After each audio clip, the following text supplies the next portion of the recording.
दोस्तों, मैं हूं राकेश। जब भी मैं इस मंच पर खड़ा होता हूं, मैं अपनी शुरुआत को याद करता हूं। 10 साल पहले मैं भी आप में से एक था। सपने बड़े थे, लेकिन जेब खाली थी। आज मैं एक कंपनी का मालिक हूं, जिसकी वैल्यू 500 करोड़ से भी ज्यादा है। लेकिन यह सफर आसान नहीं था, और मैं आपको आज ये सफर सिर्फ इसलिए बताने आया हूं क्योंकि मुझे यकीन है कि मेरे अनुभव आपको आपकी मंजिल तक पहुंचने में मदद करेंगे। तो चलिए शुरू करते हैं। पहला कदम, अपने आप पर भरोसा। 2005 की बात है। मैं एक छोटे से कस्बे बरेली में रहता था। मेरे पापा एक कपड़े की दुकान चलाते थे। घर की हालत ज्यादा अच्छी नहीं थी। दुकान से बस इतना ही निकलता था कि घर का खर्च चल सके। लेकिन मेरे अंदर हमेशा एक बेचैनी रहती थी। मुझे लगता था मैं कुछ बड़ा कर सकता हूं।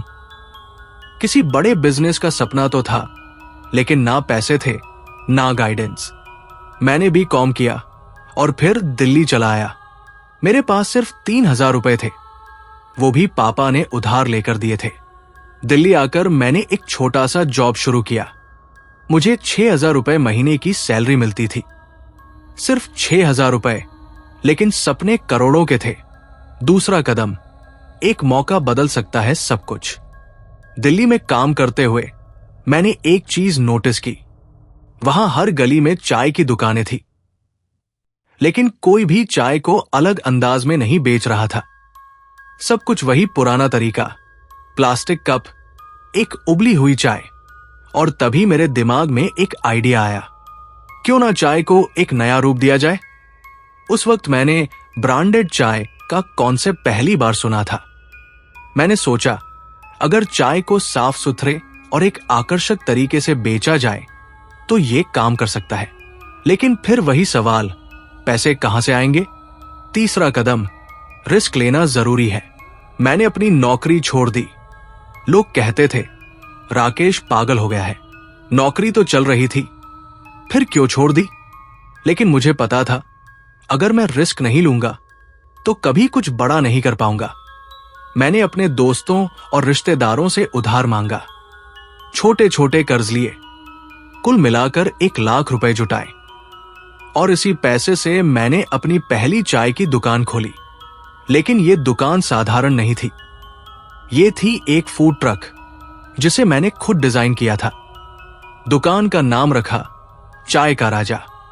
चौथा कदम, कठिनाइयों का सामना करना। शुरुआत आसान नहीं थी। पहले महीने में सिर्फ 30,000 की कमाई हुई, और इसमें भी मेरा आधा पैसा ट्रक और सामग्री के खर्चे में चला गया। कई बार मुझे लगता था मैंने गलत फैसला ले लिया, लेकिन जब भी ऐसा सोचता तो अपने सपने को याद करता। मैंने मार्केटिंग शुरू की। पास की कॉलेजों और ऑफिसों में जाकर फ्री चाय पिलाई। धीरे धीरे लोग मेरी चाय की क्वालिटी और सर्विस की तारीफ करने लगे। लेकिन असली टर्निंग पॉइंट तब आया जब एक बड़े न्यूज़पेपर में मेरी स्टोरी छपी।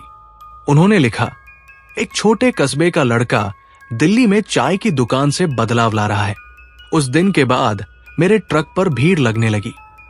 पांचवां कदम, ग्रोथ और इनोवेशन।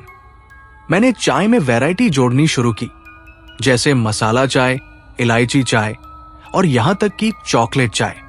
इसके साथ ही मैंने ट्रक के साथ बैठने की सुविधा भी दी। धीरे धीरे मैंने अपने ट्रकों की संख्या बढ़ानी शुरू की। 2015 तक मेरे पास 10 फूड ट्रक थे। और फिर मैंने एक बड़ा कदम उठाया। मैंने अपना पहला कैफे खोला, और यहीं से मेरा असली बिजनेस शुरू हुआ। छठा कदम, सही टीम बनाना। कोई भी बिजनेस अकेले नहीं चलता। मैंने एक ऐसी टीम बनाई जो मेरे विजन को समझ सके। मैंने अच्छे शेफ्स, मार्केटिंग एक्सपर्ट्स और मैनेजर्स को हायर किया। और सबसे जरूरी, मैंने अपने कर्मचारियों को हमेशा मोटिवेट किया। सातवां कदम, सपनों की उड़ान। 2020 में जब पूरी दुनिया कोरोना महामारी से जूझ रही थी, मैंने चाय का राजा का ऑनलाइन प्लेटफॉर्म लॉन्च किया। लोगों को घर बैठे चाय की डिलीवरी मिलनी शुरू हुई। इस एक कदम ने मेरी कंपनी की वैल्यू को दोगुना कर दिया। आज चाय का राजा के देश भर में 150 आउटलेट्स हैं और हम 5 देशों में एक्सपैंड कर रहे हैं। दोस्तों, ये कहानी मेरी है, लेकिन इसे सुनाने का मकसद सिर्फ मेरी तारीफ करना नहीं है। मैं आपको ये दिखाना चाहता हूं कि अगर एक छोटे कस्बे का लड़का अपने सपनों को सच कर सकता है तो आप भी कर सकते हैं। बस 3 चीजें याद रखें। सपने बड़े देखें, कड़ी मेहनत करें, अपने ऊपर भरोसा रखें। आप में से जो भी अपने बिजनेस का सपना देख रहा है, मैं बस यही कहूंगा, शुरुआत करें।